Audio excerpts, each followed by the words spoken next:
Good morning, good evening, good afternoon, Happy New Year.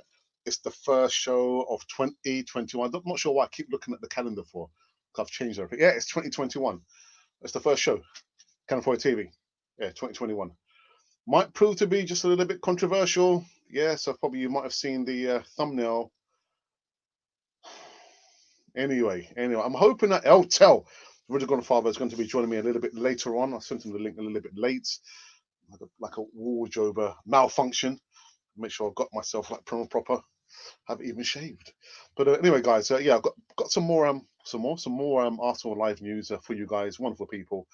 And again, Happy New Year to you. It's the first show of 2021, so I shall see you on the other side of this music intro. Happy New Year.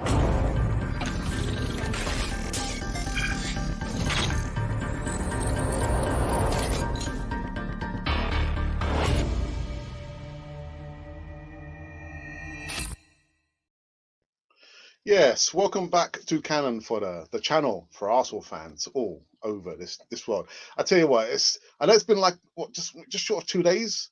I think it feels like an age since we've done anything on Cannon for TV.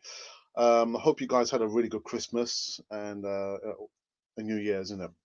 A New Year brings hopes and dreams for the up and coming 24 months, 12 months, 24 months. What did I say 24 months for?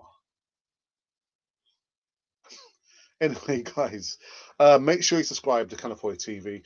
Hit the bell notification button so you can receive all the latest news right here on Cannon for the TV. I said I'm hoping that Elto is going to join me a little bit later on.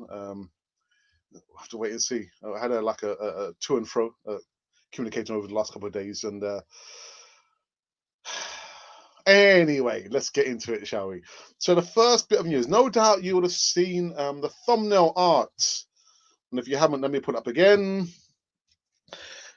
And if it don't recognize the person on the left, shame on you. Arsenal, a legend, well, my legend at least, Liam Chippy Brady. And on the right-hand side, our number 10. Yes, we'll still have an embargo. Yeah, I mean, I'm not going to mention his name. And I'm going to read the report that I heard about, read it a couple of days ago in regards to my legend, club legend, Liam Brady, and our current number 10. Because nobody's replaced him yet. Anyway, let me take a deep breath. Yeah, got to get myself ready, haven't I? Anyway, our number 10 is not a good guy in the dressing room, says Arsenal legend Liam Brady. Midfielder is not part of his club's Premier League squad and could leave this month. Former Arsenal midfielder Liam Brady has hit out at our number 10, suggesting that the ex-Germany international is not a good guy in the dressing room. Ozil has not, I mentioned his name, didn't I?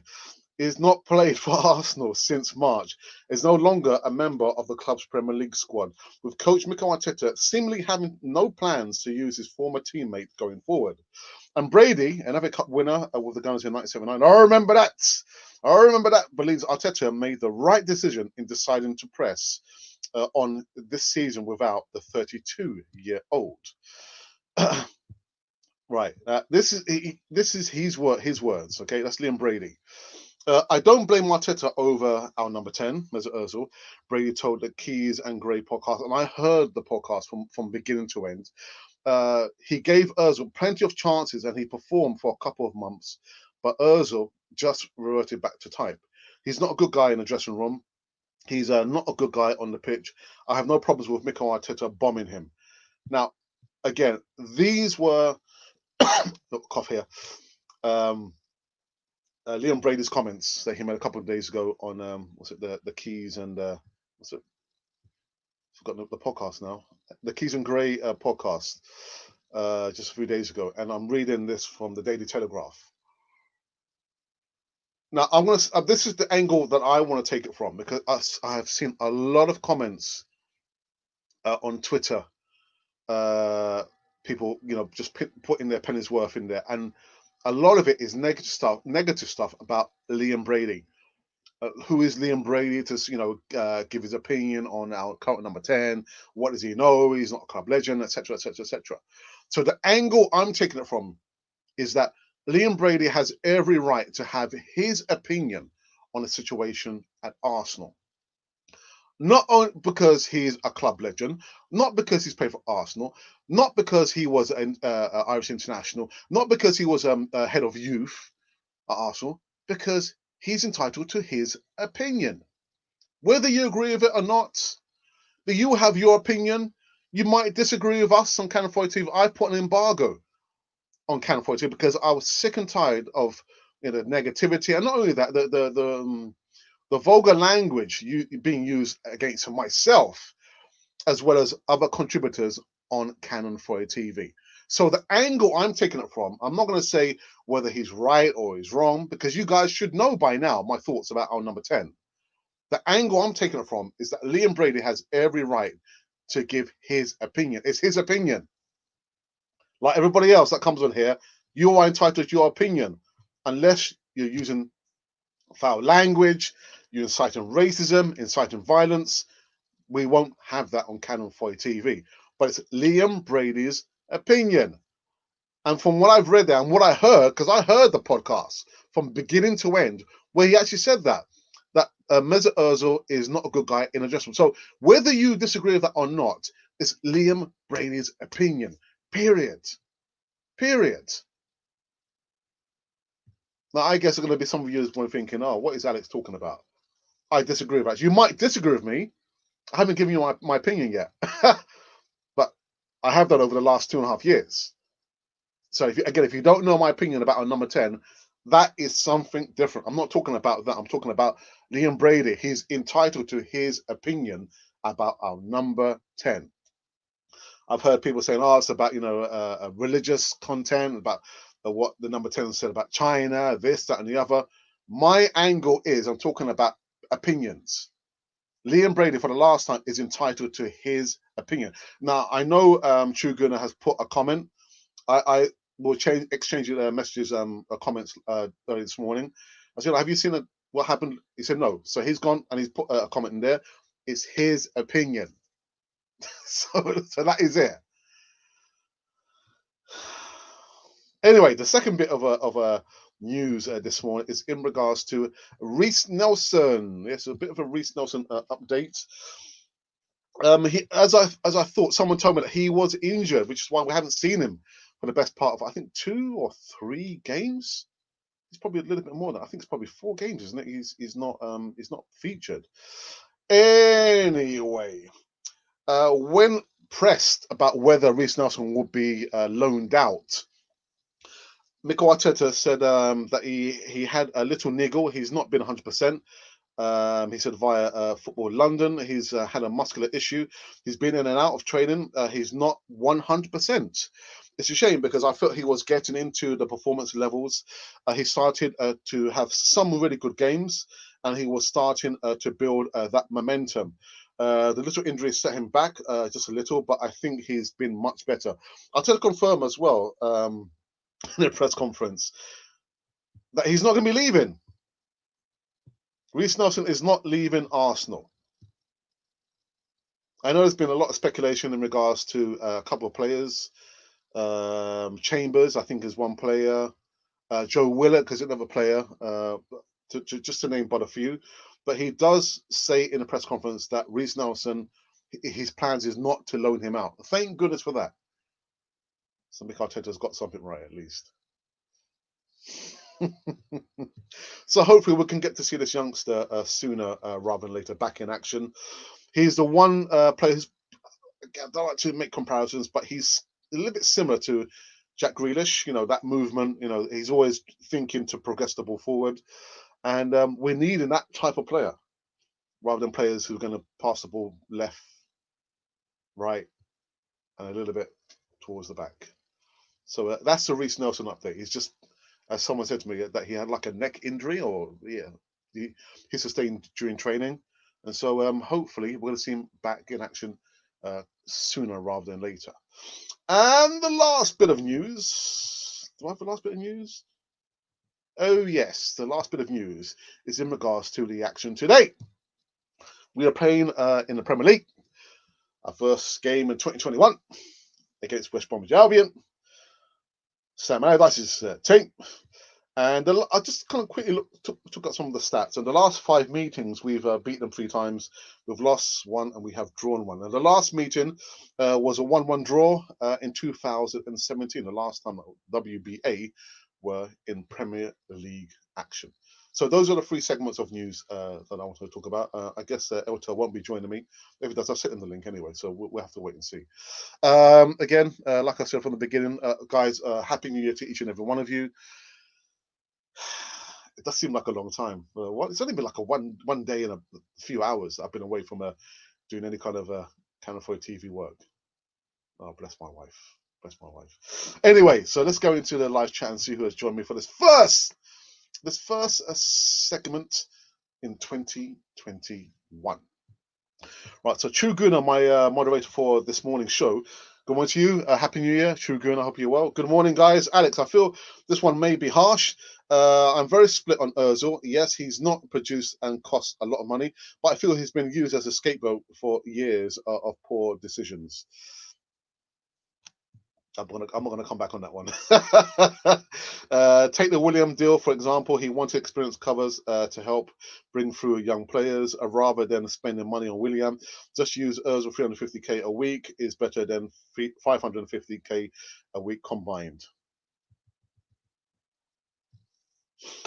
Hit the like buttons if you like Ozil. If you don't, hit the smash.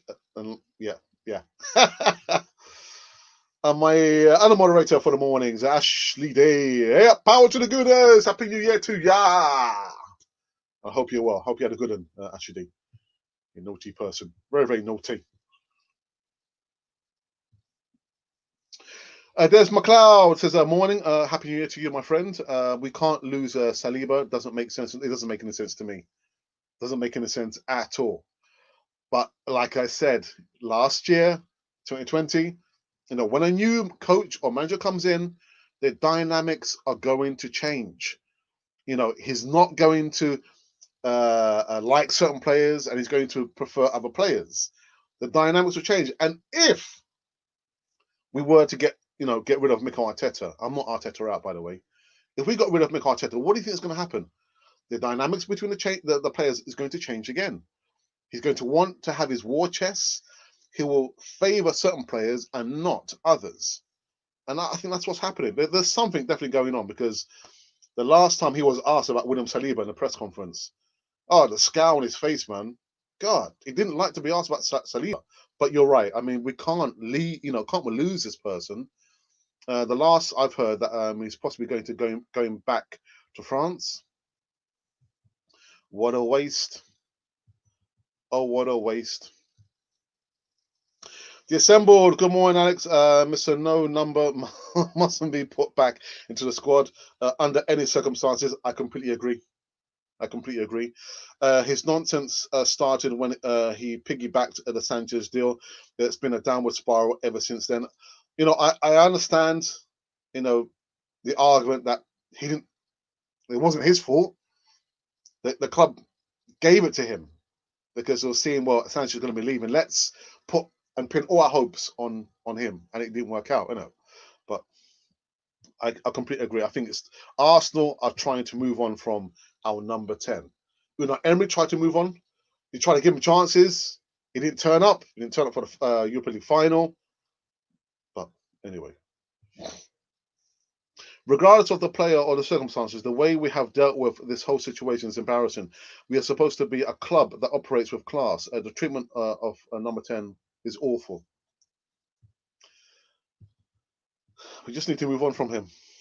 Liam Brady is well suited to see what's going on, and I'll believe what comes out of his mouth. Plus, he has nothing to gain by lying. Absolutely. And I don't know, guys. What I should have done, I'll leave the link for the podcast that he was on. It's very, very interesting because they're asking about the situation and the dynamics between Ivan Gazidis and Arsene Wenger. It's very, very interesting, man. So again, once I've done this one, I'll leave the link for the podcast so you guys can go over and listen to it.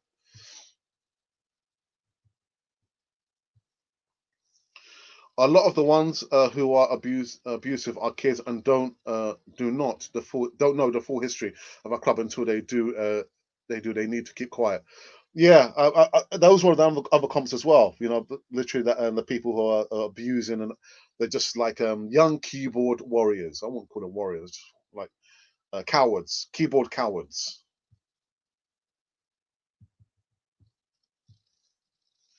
Hello, we have only 1 month for this transfer. Please tell the manager and Edu not to waste time to solve our problems.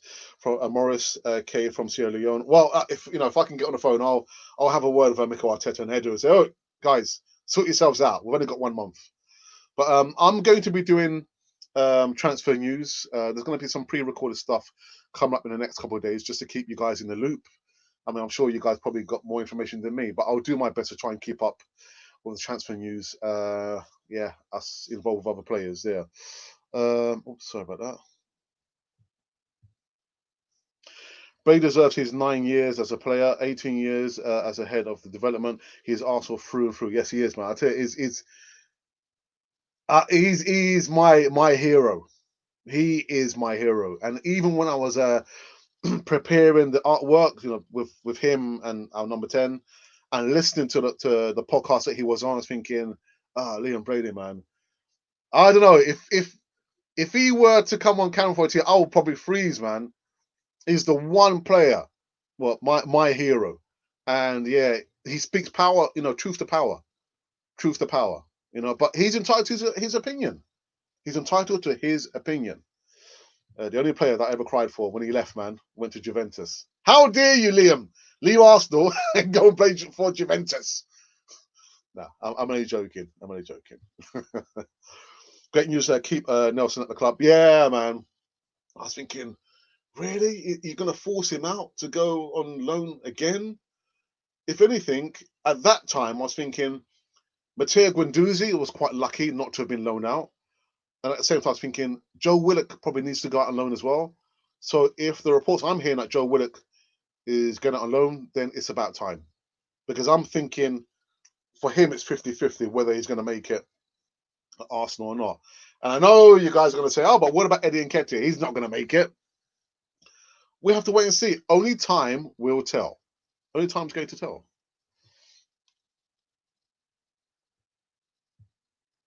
Mark Webber, my friend, listen, I think there's been a couple of times when I've ended the podcast and I've seen your comment at the end. I was thinking, Mark, who's that one of our newest members on Canon 4 TV.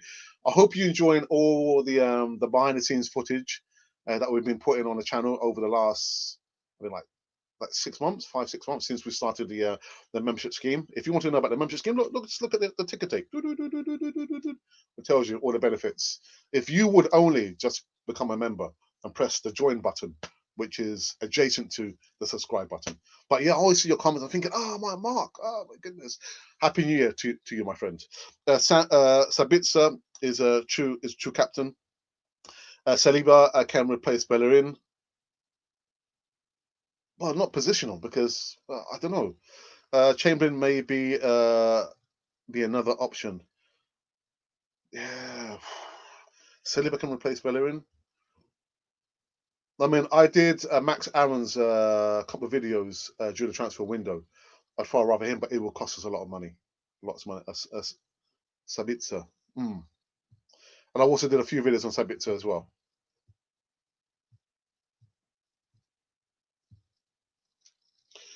Productions for the games, guys. Predictions, productions, predictions.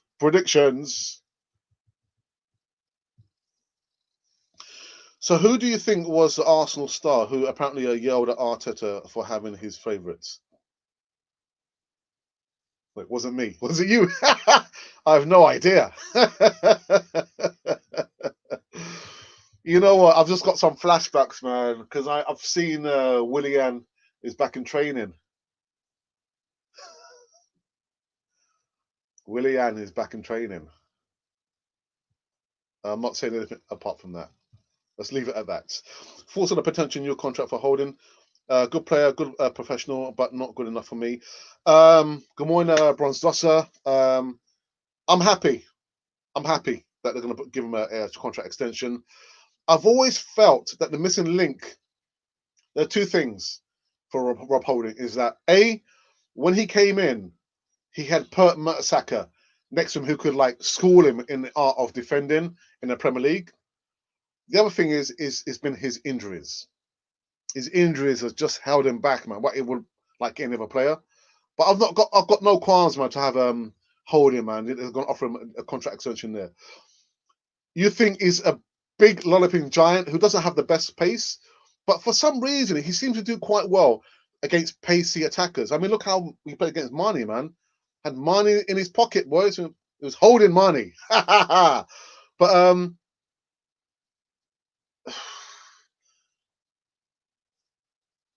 it's difficult. It's difficult. I mean, I want him to be in the first team. You can only play 11, but I think he should always feature on the bench because my ideal back four would be Suarez, Stroke, or Ainsley Maitland-Niles. CBs would be Gabriel and William Saliba, and left back would be Kieran Tierney. So I'm thinking, where can Holding? But I would always want Holding to be on the bench.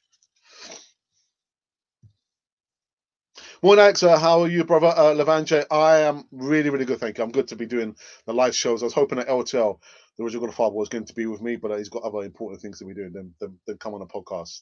But I'm good. I'm good. The New Year was okay. I've got my mum and my sister come and visit us tomorrow, and as I suspected, yeah, my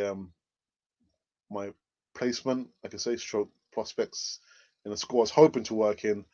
Yeah, because of the situation with the coronavirus. But anyway, that's a different story. That's a different story. Happy New Year to you, brother. Happy New Year.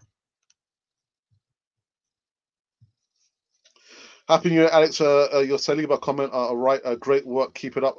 Des McLeod, thank you so very much. Thank you so very much for that. I hope you're keeping well. Say hello to your family from us on Canon 4 TV. Do you think it's possible Saliba is another Clive Allen? Are you brought to get someone else, Kenny Sampson? I really don't know, to be honest. I mean, if I was to think that far, thinking, oh my goodness, then maybe I've got some kind of inside information, but I've got no idea. But what is clear to me is that Arteta doesn't, probably doesn't like Saliba. I can't say that. He probably doesn't rate him, but there's something awry with Arteta, Arsenal, and William Saliba. We've waited the longest time to get this youngster in, and now we're not even playing him, or he's not even getting any minutes in the cup games. And I forget about the Premier League. At least give him some minutes, in some of the cup games, and he's not even getting that. That's weird, strange. I want to Dominic. Okay, Soboslai in the transfer window. The Hungarian Ronaldo. Yeah, but he chose a different club, didn't he? Oops.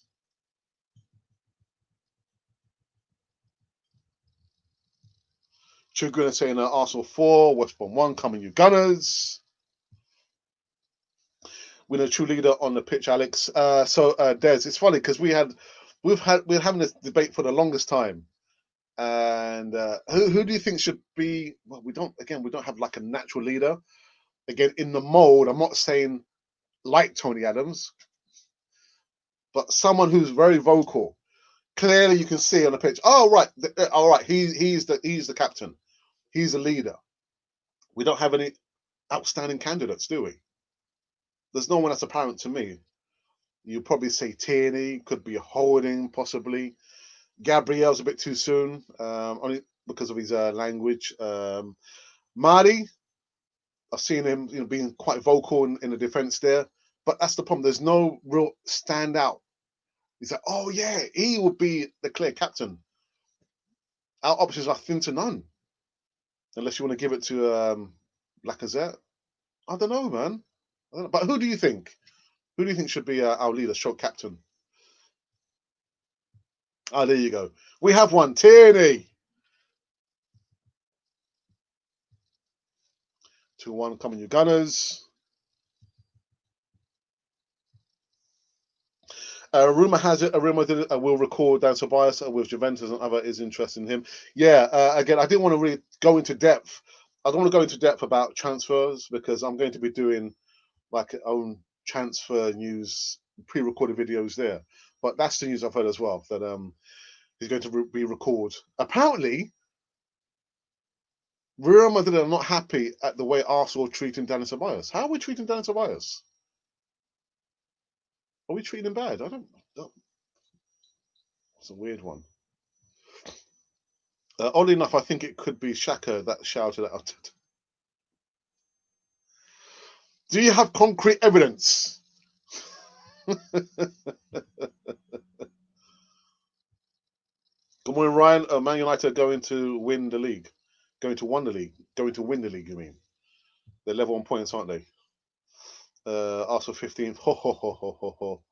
A bit of banter, eh? Not for me. It's Liverpool to lose. Yeah, and I agree. I think it's Liverpool. Liverpool will win it. Martinez, poor man's Greenwood.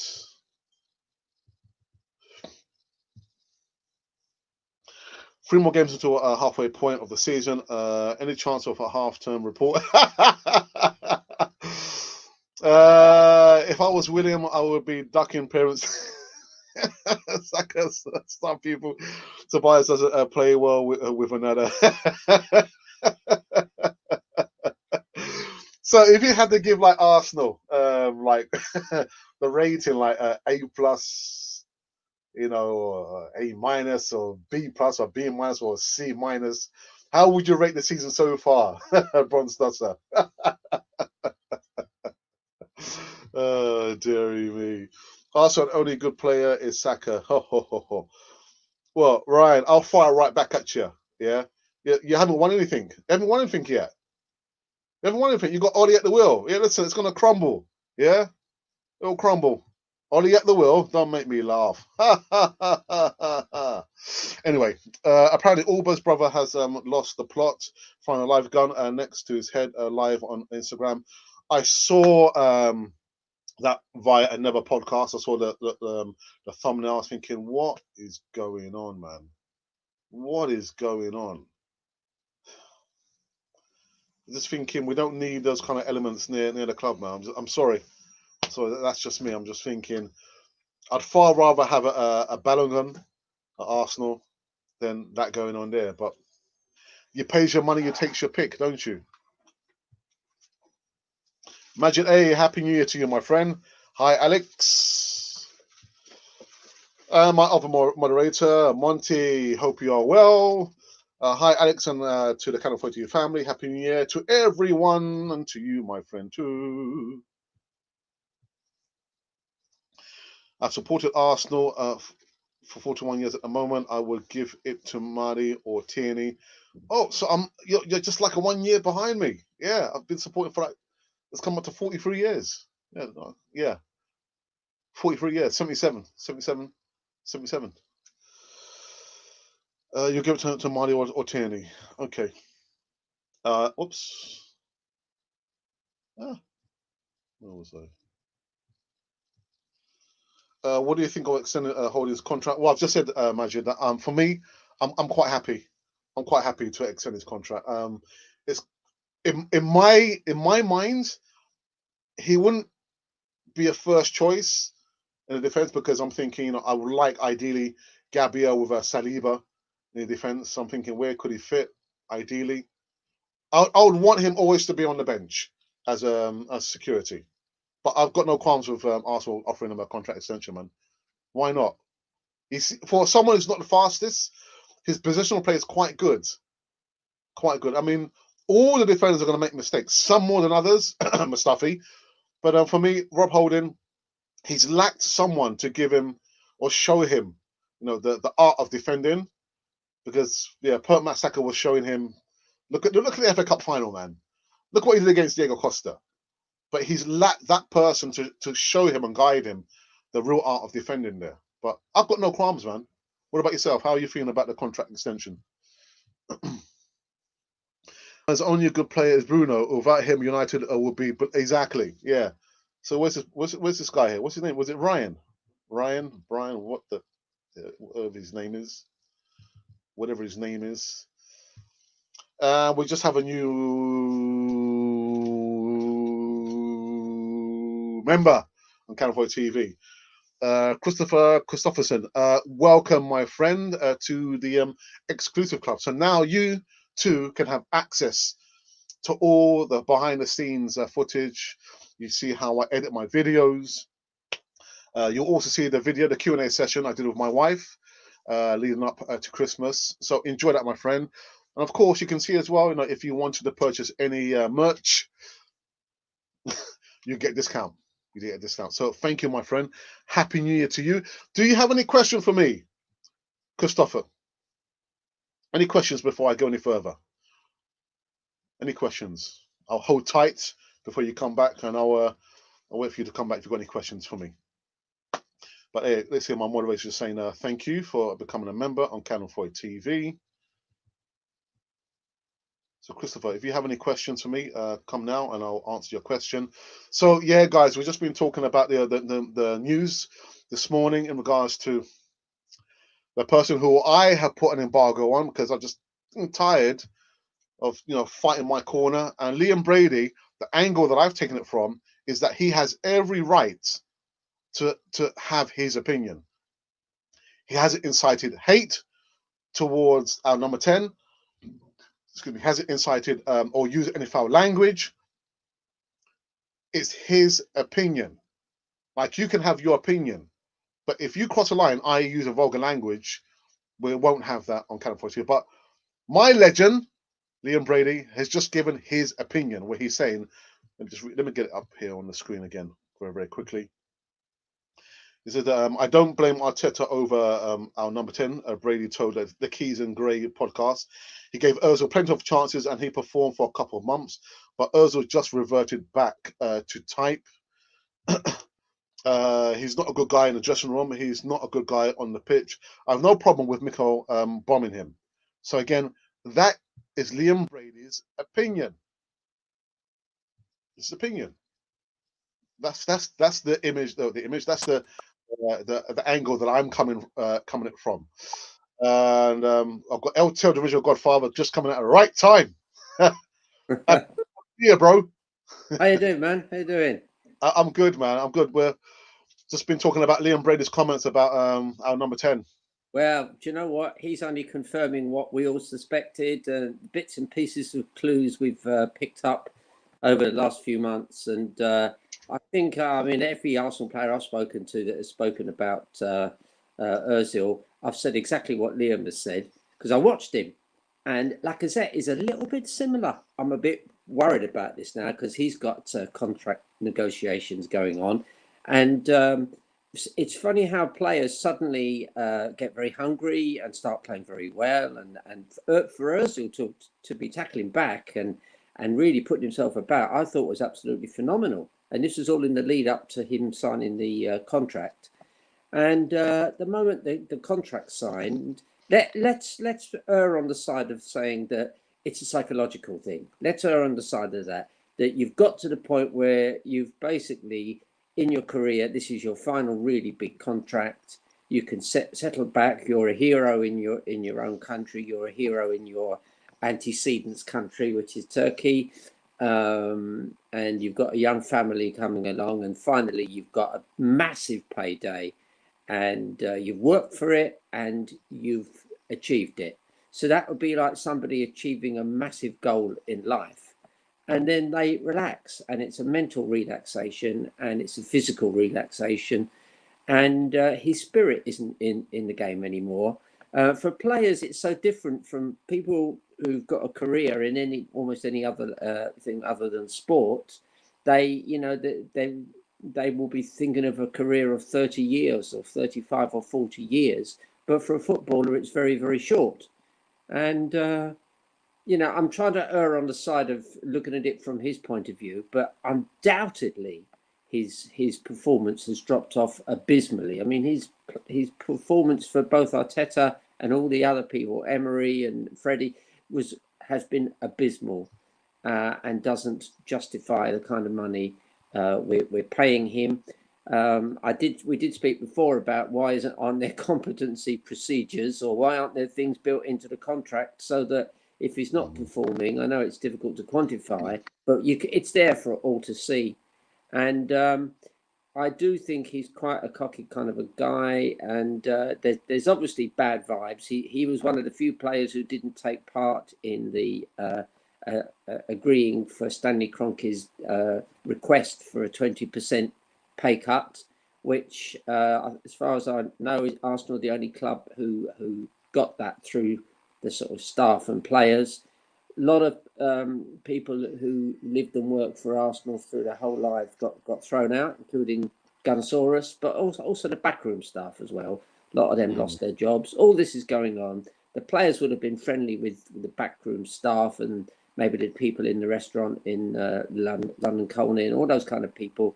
They would have been on more than nodding acquaintance. I think I told you that a lady I knew that was actually a cleaner in the school I worked in. Her daughter works for Arsenal. She still got her job, but this lady was very friendly with David O'Leary.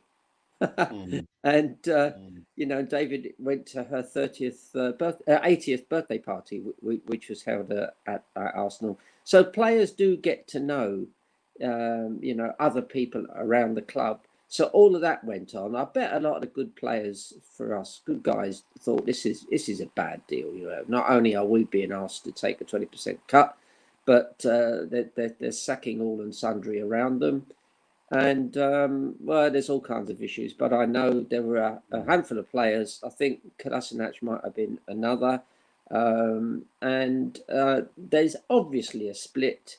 There's obviously something wrong going on, and I'm really pleased that Liam has called it out, because I felt I put 2 and 2 together and made 4, and you don't have to think very hard before you kind of draw parallels and you think, oh yeah, there's something going on here.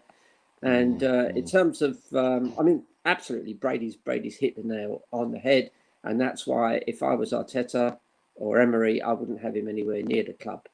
I mean, you got to say that you've gone to greater depth that I was willing to go into, because I've spoken on many occasions about our number 10 over the last 2 seasons, and most of the viewers, if you don't know my opinion about our number 10, then you will never know.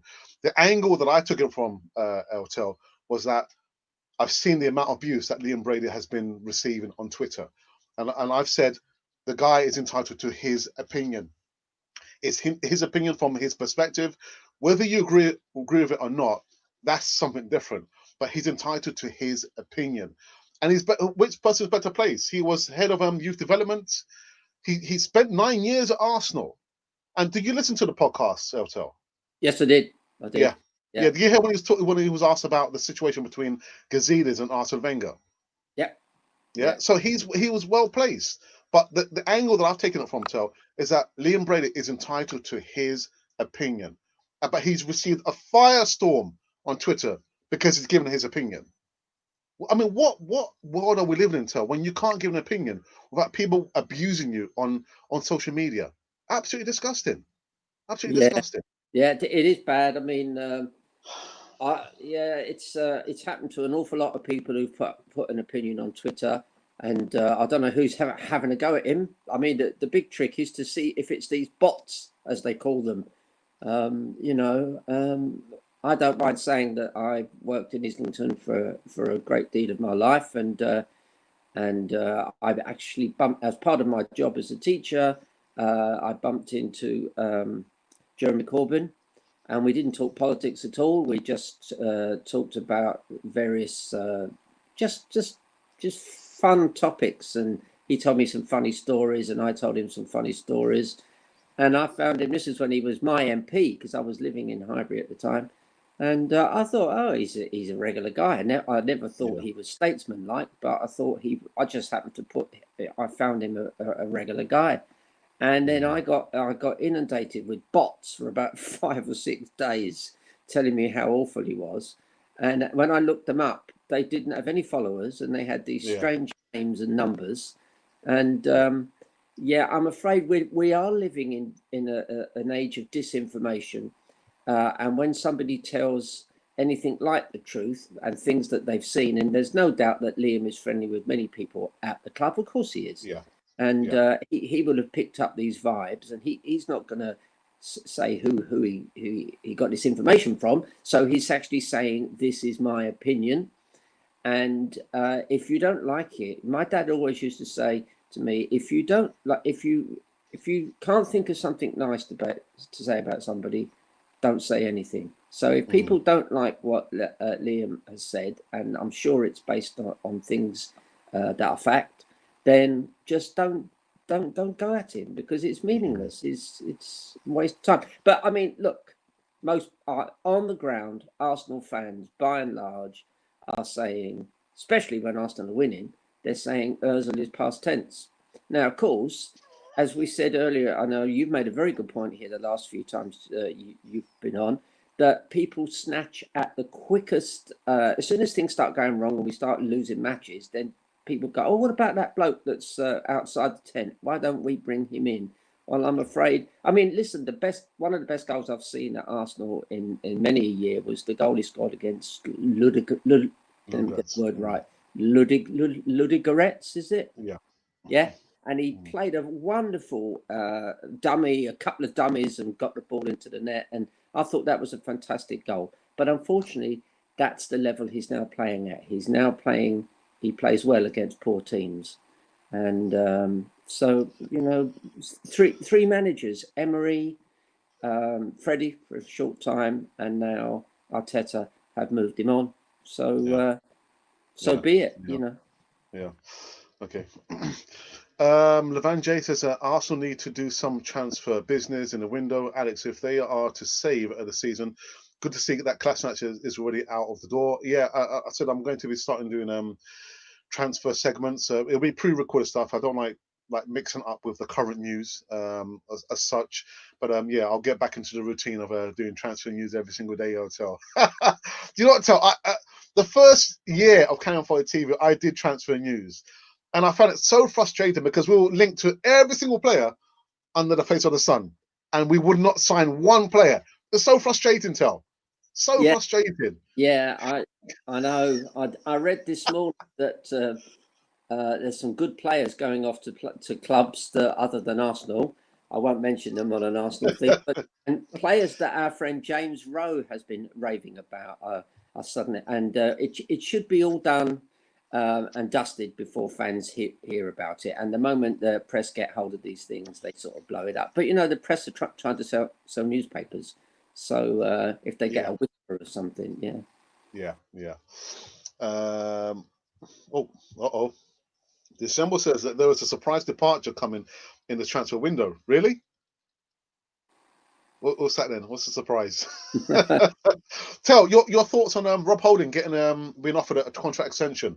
Yeah, they've seen him as a squad player, and he's obviously English, so that precludes any problems with any fallout from sort of Brexit and things, and having enough homegrown players. So Rob has proved to be a very good. He's good at set pieces, heads the ball well.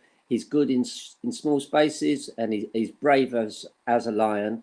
His only weakness is very one-paced. But when you think about it, Per Mertesacker was very one-paced, and that didn't affect it. So he's definitely only a squad player. But if you think about it, we've got him at the back and Pablo Mari. They're both just squad players, but they've formed an understanding. And anybody who's followed Arsenal from the George Graham era onwards will know that you don't need world-class players in defence. What you need is very adequate players who are drilled, who know where to be, when to push up, when to pull back, when to close ranks, all the stuff that George Graham used to say. And we had some bad defeats under George Graham, and his response always was, right, we're going to go back onto the training pitch and we'll get it sorted. So and that's great managers. Now it's up front where you kind of need that spark that you might have to pay a lot of money for. But the great team, the great Invincibles had players that didn't cost a lot of money or were homegrown. I suppose in a way Keown was, because he was sort of with us for a while as a youth player, then went off to Everton and came back. So you had and then we had Bold, who we bought from Stoke for a small amount of money. Same with Lee Dixon, we bought him for a small, and Winterburn. So defenders, you don't have to buy massive money to buy great defenders. You just need really good defenders that are willing to be worked and drilled. Yeah. All right. Ashley D. Ah, you part-timer fans. I've been supporting Arsenal for 55 years. Oh, you show off. Absolute show off. Been supporting Arsenal for 43 years. Hotel, yourself? Oh, I don't know. I never worked it out. 67, I suppose.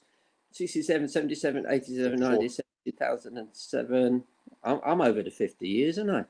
Yeah. Yeah. God, dairy me. Yeah. Part-time fans. What are you talking about, Ashley D? Behave yourself. DS Electrons Unlimited. Good morning to you. Happy New Year. Says Marnie looks a good defender. I can see he talks and communicates a lot with the back line, and he can read the game. I've noticed that. He's not the quickest of defenders, but he's one who you can see he's always communicating with the back four and telling them where they should be. Captain type? No, not for me. No. No. Can I just say one thing on people that have been supporting Arsenal for a long time? I've got a man over the road from me. He's well into his 80s, incredibly fit, and he's been supporting Arsenal from the sort of 1940s. And I think we should always respect people like that because they've seen so much more than sort of us. Or I'm not that young, but obviously younger supporters. And he used to say to me, and he was so right as soon as he said it. He said the problem with Wenger, this was in the last sort of 5 years, was every time you watched the Wenger team, you saw the same game.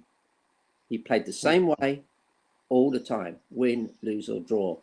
And I hadn't spotted that until he said it to me. And the nice thing that we've had since then is we've had, especially with Arteta, he doesn't change the system that often, funnily enough, but he's now changed after we beat Man United 1-0. He changed to this 4 at the back and reorganised sort of a double pivot, then 3 and then 1 up front. And he stuck with it, even though we hit a very bad patch, defeat after defeat. He didn't. I kept saying that he should go back to his 5 at the back, but give him his due. He stuck with it. He'd obviously worked so hard with it. It was silly to sort of change horses midstream. So he stayed with it, and it seems to be working. But I think we're in an anomalous season. It's things you're getting crazy results. You're getting West Brom, who are about to play. They go and get a draw up at Anfield and then get smacked at home 5-0. So it's a crazy season. I think it might well be interrupted by COVID-19 again. I've no idea whether they can keep going because the way it's rampaging through people, as you and I know, fortunately, they're starting to sort of close the schools again because they've realised that children are spreading it, and it is very bad for this new version of it. So I think it's going to be a weird season. I mean, funny enough, you saying about that, there was a female reporter who was attacked mercilessly for talking about Leeds and Leeds getting promotion because there was that hiatus in the middle of the season. And of course, Bielsa, a bit like Guardiola, they demand a high press. And Guardiola's hit this with teams. After about 3 years, the players just get mentally and physically tired at this high press. And the third year doesn't seem to work for a lot of managers. And she was just making the point that Bielsa's Leeds were able to take a break, obviously an enforced break because of the virus. And then when they came back, they had all the energy again. So this high press thing, I've noticed we're pressing, and our 3 forwards do press quite well, but they're quite young guys now. We're pressing, apart from Lacazette. I mean, we've got Martinelli who presses well, Saka who presses well, but it's young guys with that kind of modern spirit that are prepared to press hard. And to try and get some of the old, and of course, what's happened with Ozil, is to come back to that story, he's obviously not interested in pressing. And in the present game, you cannot play 11 against 10. If you're down to 10 men, you've got one man not pulling his weight, it won't work. Yeah. All right. Majid A says it seems Saliba is not only up for loan but also for sale. I don't know if it's true, but doesn't make sense to me to sell him. I've not inquired too much or delved too much into the William Saliba situation, I would tell. I mean, to be honest, Yeah, I just I've find it watched very him. strange that, you know, It he. is strange. I've watched him a few times for the under 23s. For a big man, he's 6'4". He's got very good close control and first touch. But he didn't stand out as a stunning player. But he's a big guy, nice touch, silky skills. But there must be something going on that the sort of the thing that worries me this season really has been, why did Raul Sanlehi suddenly vanish, and then Hus Fahmy suddenly vanish? There's something strange gone on. They were involved with the Pepe transfer. We were sold down the river with that. It cost an enormous amount of money, and and it's kind of beggared us now. It's meant that we're struggling to find money, and unfortunately, we aren't like Chelsea. We haven't got an owner that is going to keep pumping money in, and if we're going to get out of this, it's going to be through good old-fashioned management, drilling, tactics, buying players for as cheaply as possible, and for Arsenal, spending that money when you consider it, we didn't have a bottomless pot, which Chelsea seemed to have, was absolutely mad. Interestingly enough, Man United are suddenly doing well, albeit on penalties, but they're doing very well. And a year ago, their manager nearly lost his job. So, a little bit like the guy at Southampton, Hasselhuttle. So I think maybe we should learn from that and leave Arteta there. He seems to be turning the corner, and he's been given someone else's team to try and make sense of it, and presumably he doesn't fancy Saliba. I don't know. I do worry about his attitude with Ainsley. We've spoken about Ainsley before. Yeah. He's got this laid back sort of attitude where if you're a Londoner, you're okay with that. You and I are involved in teaching. You meet loads of Ainsleys and you work with them. And they've got to believe in you. They've got to think that you really like them. And then they'll do anything for you. But it's a kind of saving face in front of your mates. You adopt this sort of style, this vibe. And I do worry that Arteta doesn't really see that or feel that or understand it. And it's not that the player's being disrespectful. I quite like the way he strolls up and takes really important penalties. I love that. That's I've been telling him, that's keep that in the game. Just going back to the situation with our £72 million man.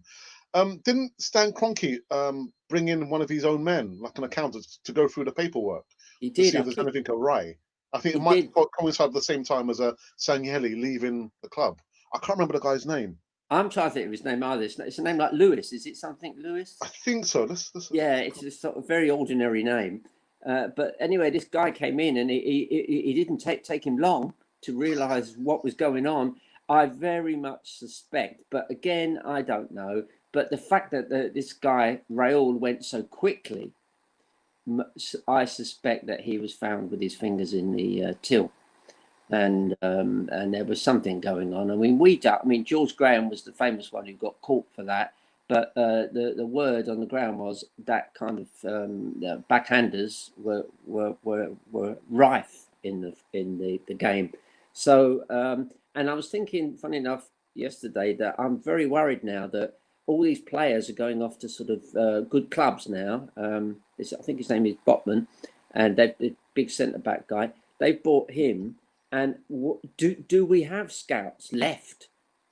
What's left of our scouting department? Because we know that they sacked a lot of them. We know that we've got Stat DNA still, that's in house. But I start to worry who.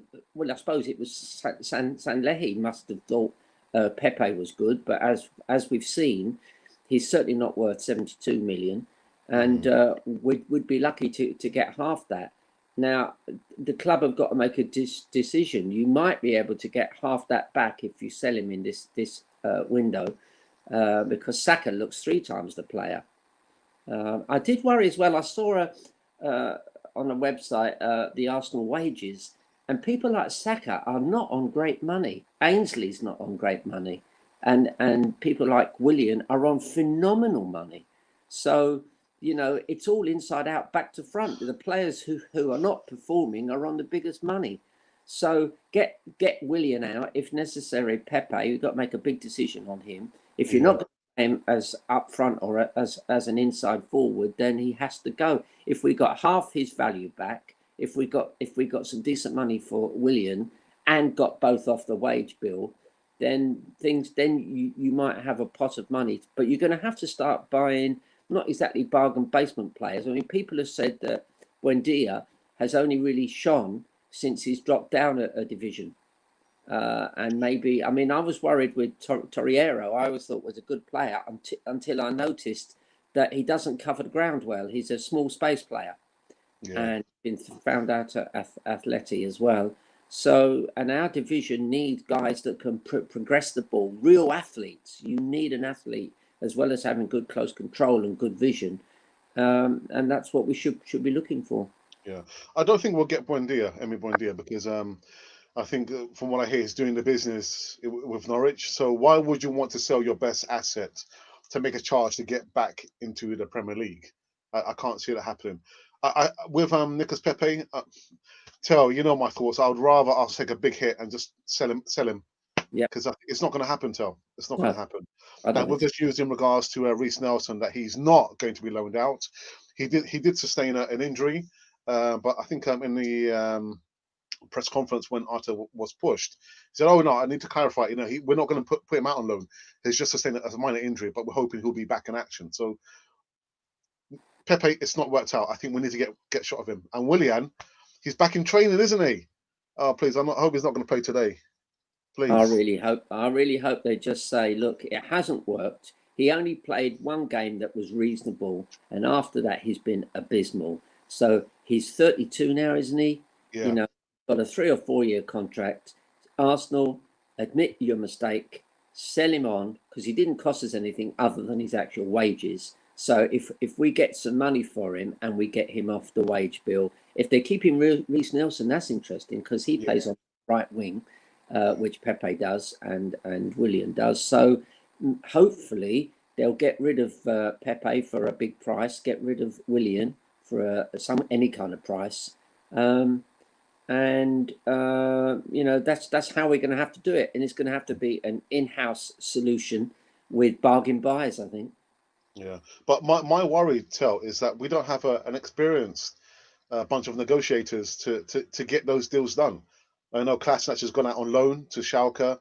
I'm hoping that there's news about Socrates maybe joining him over there, but we don't have a team with business acumen to get those deals done. But, yeah, and they do need lawyers as well. Obviously, these contracts are very complicated, and they do need lawyers coming in there. And I did hear that Arsenal are one of the few clubs that have a provision in any new contract that says if the club is relegated, then the players' contracts take a percentage hit. So that's quite interesting. But come on, Arsenal are one of the biggest clubs in England and the world. Why can't we get a good contract negotiator?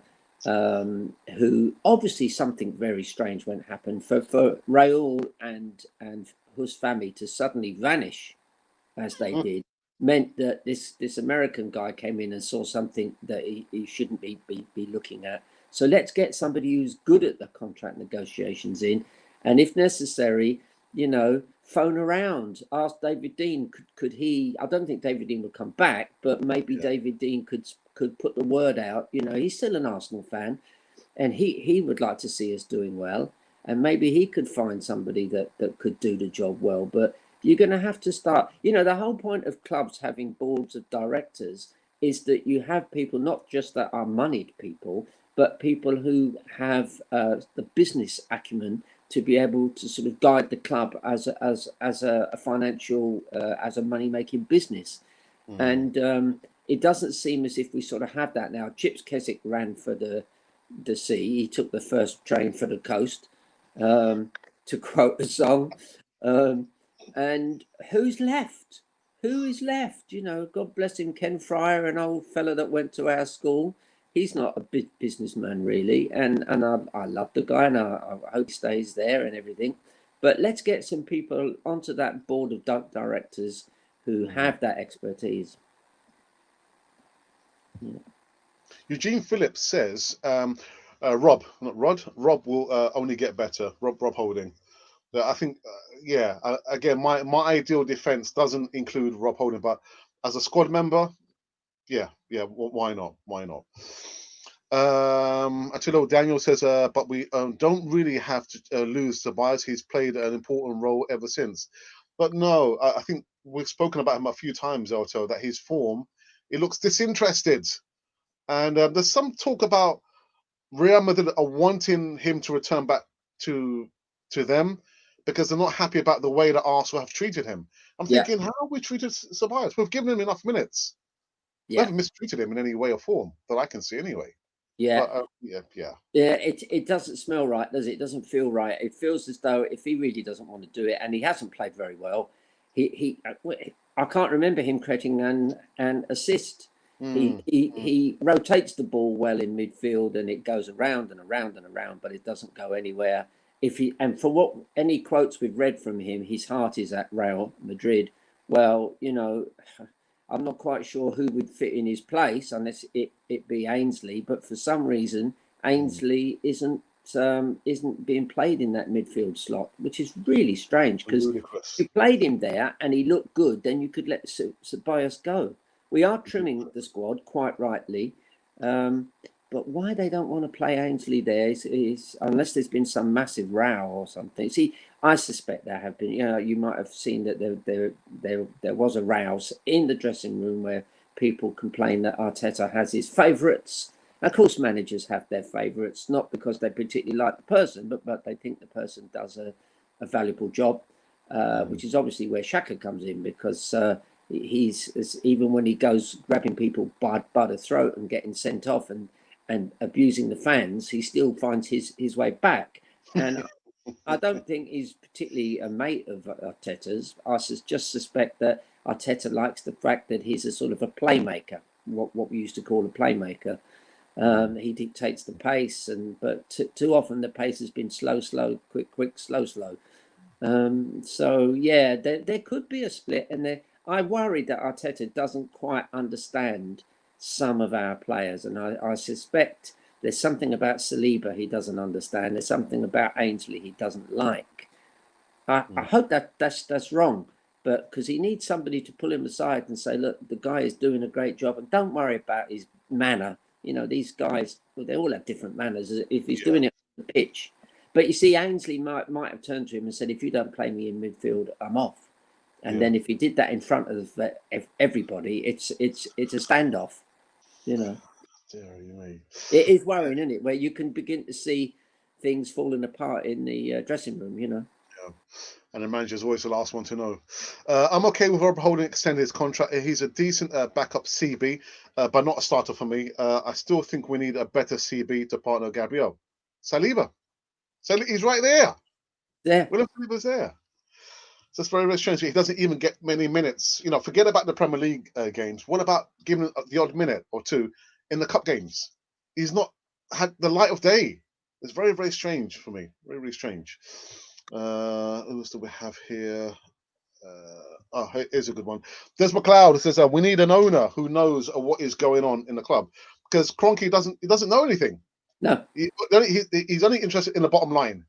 Are we making enough money for him? I think we are. Again, we need a change of owner. We need a change of culture at Arsenal. Again, you see what's happening with the players. It's quite indicative with the owner. The owner doesn't care, then the players won't care, will they? Yeah. I don't see the point of keeping Tobias. Arteta is not really using him, and he hasn't been really any good for us. He has been good sometimes, but not enough. And I completely agree. He's more miss than hit. I'm not sure. He looks a bit disinterested. So if that's the case, then thank goodness we didn't buy him at Hotel. He's not out. He's a Real Madrid player. If you look at some of our buys and loans, we got that Dennis Suarez, didn't we, about a year ago? Oh God, yeah. And he was so average. It's making you wonder when they go and buy these players, who's actually going out and watching them play? apparently when we got Mustafi, we got him on the DNA thing. His stats look really good, but you have to look back in the guy's past. He was a youth player, although a German. He was a youth player with Everton, and they played him at right back. And the few times we played him at right back or right centre back, he's been okay. It's when you play him in the centre of the defence, his awareness is abysmal. Um, and it's making you wonder who found this guy, who's checked it out before they've sold, bought them or loaned them. Who's doing this? Craziness. I agree with everything Brady has said. I have been saying this for months now. Well, I've been saying it for a couple of seasons now. About number 10. Levan J says, LTL just had his bacon and eggs and a cup of tea. I have the bacon and eggs. Is that the full Irish breakfast? Is it though? I've had no breakfast yet. I'll tell you what, I can show them. They might be interested. A non-football thing. If I show you the mug, that's my son there, and that's me, and we were at the All Ireland final. That's us wearing our. It looks like an Arsenal change kit, doesn't it? It looks like our yellow kit, and Claire won the All Ireland final in 2013, and we both went to the match. Well, it was two matches in the end. It was a draw, and then Claire won it. So if people are getting sick of football at any point, just tune in and watch a bit of Gaelic hurling. And it's a fantastic game. It's the world's fastest ball field sport. It's played on a pitch a lot bigger than a soccer pitch, and the players don't get paid. All they get is expenses, and but they are a hero in their local community, and it brings you back to the old days of football. Really, that's how football started, where people from a particular area or people living in a particular area would play for Arsenal, or up in Sunderland they'd play for Sunderland, and we've kind of lost that link.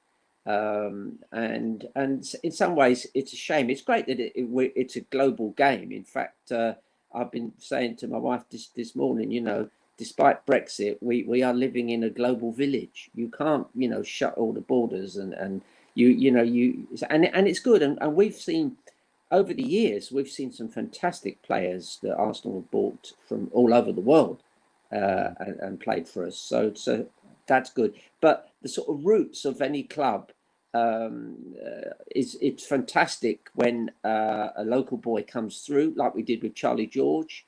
Liam Brady came from Dublin, and they can identify with the club and so on. So those roots are broken now, but it's a shame. Yeah. Mark Webber says that Lombardi, Montpellier, Kulusevski, Juventus is a cheaper buy. First 11 should be played 4-2-3-1 formation. No William, no Louise. Arsenal yeah. Well, again, I'm gonna do separate transfer news segments, and I might feature certain players. I did that last time round. You asked me which player you want me to feature on Cannon 4 TV. I'll do like the research and pre-recorded their video. So I think I might feature those two players there as a separate transfer news segment. Actually, we never had PlayStation in our time. A big match, going to the game and match of the day were our source of information. Apart from that, we had to do our research. Yeah, absolutely. Yeah, I think things are just a little bit too easy for people just to kind of give their opinions and thoughts and abuse people. Don't have to meet the person. You just like tap in. I hate this person. I don't like this person. Things are just too easy. You need to go back and do your research. I mean, the history of Arsenal is quite rich. Very, very rich, LTL. When I did my player profile segment, I started last year, just for me to research the players, say, oh, I didn't know this. For the youngsters who are watching now, research the history of Arsenal. Just go back and research the history. It's so rich with so much information there, but it's just too easy just to come up with an idea and give an idea without even doing your research. But Arsenal, greatest club, man. I'm only saying that because I support Arsenal. 43 years and counting. Well, so I can wrap up these ones very, very quickly. Go to someone who hasn't had a chance yet. There's one here, Eltel. Eltel, Happy New Year and Happy New Year to you as Oh, well. yeah.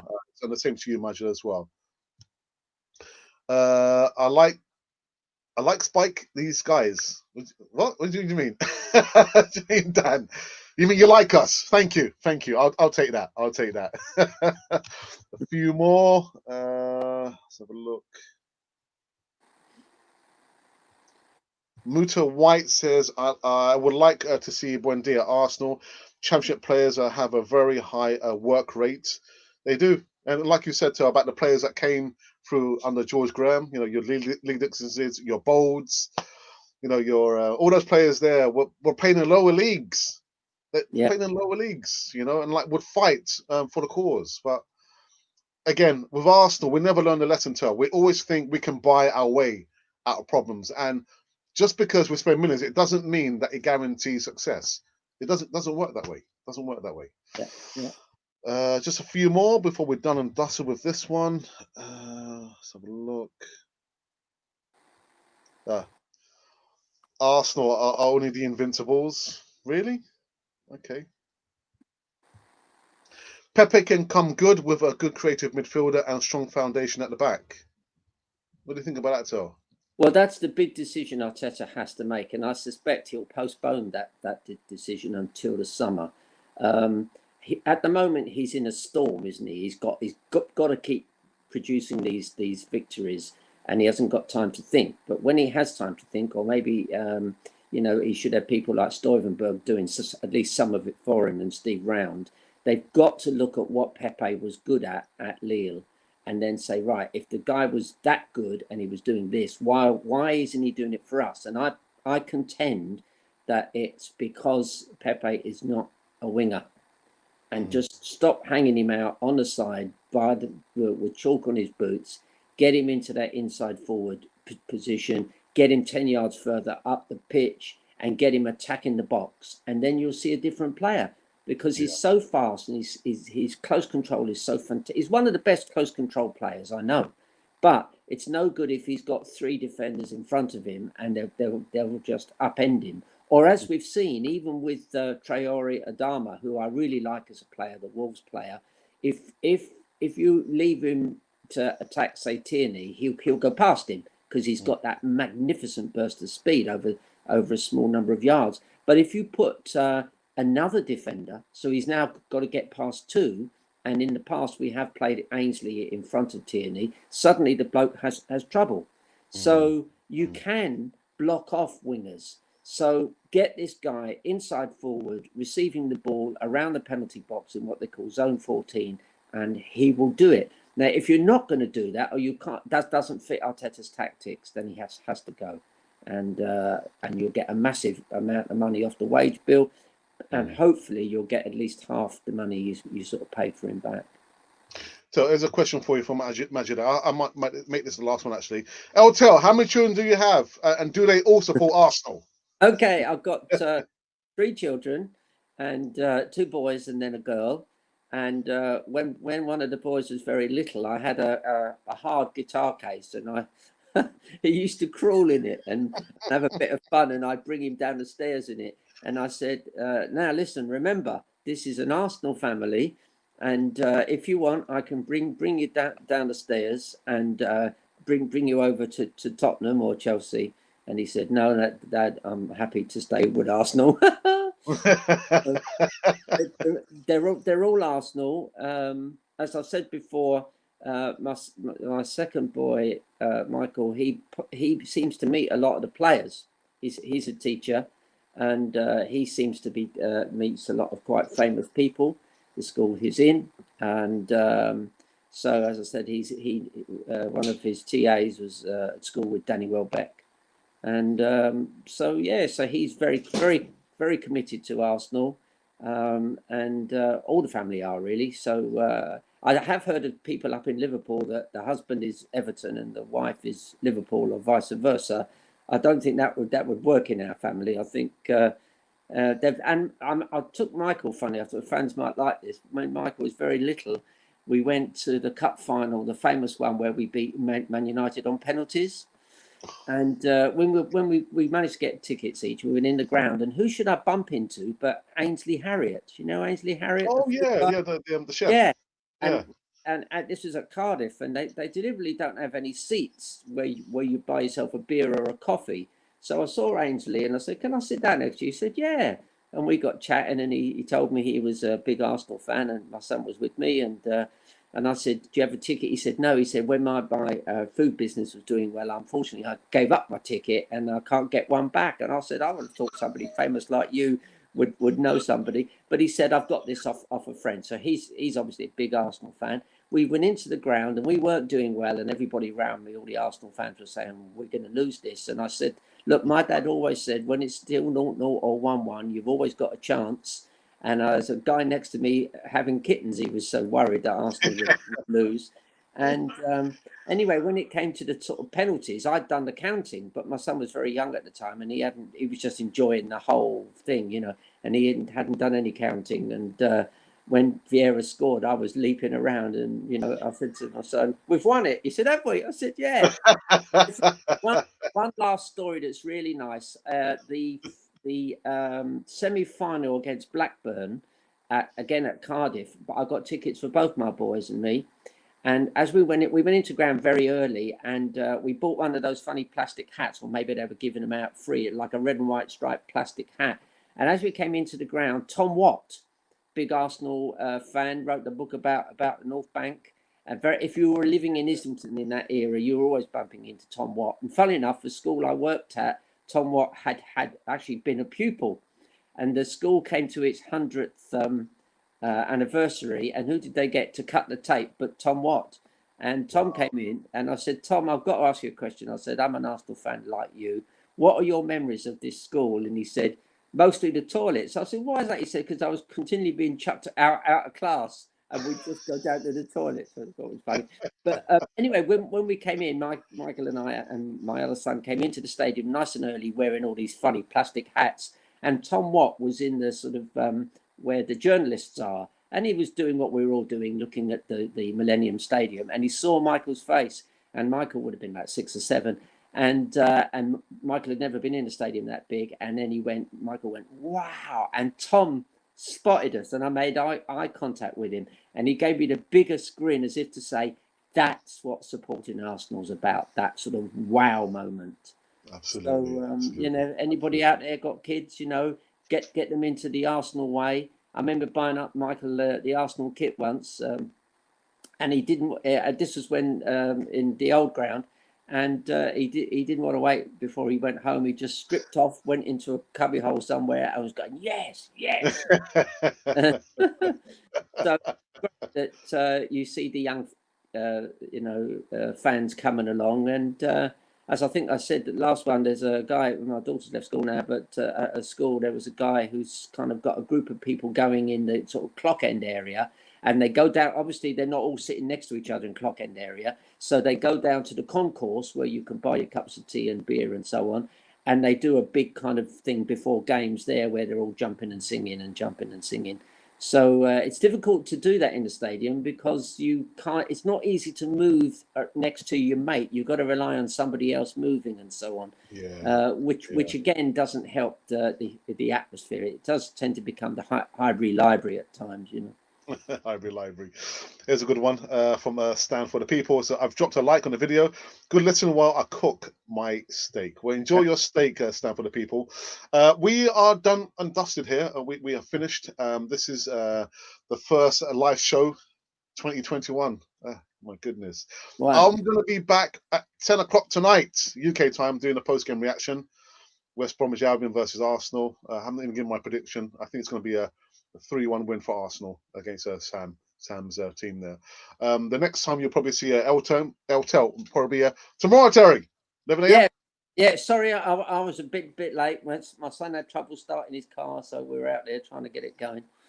No worries. Got there in the end anyway. Yeah. So again, guys, thank you for joining me. I saw the numbers just climb above 150 odd live viewers at any one time. I'll tell you what, these morning shows, to the people are loving it, man. They're really, really loving it, and yeah, me and Tel got to do some talking after this live segment here. But guys, thank you for joining us so very much.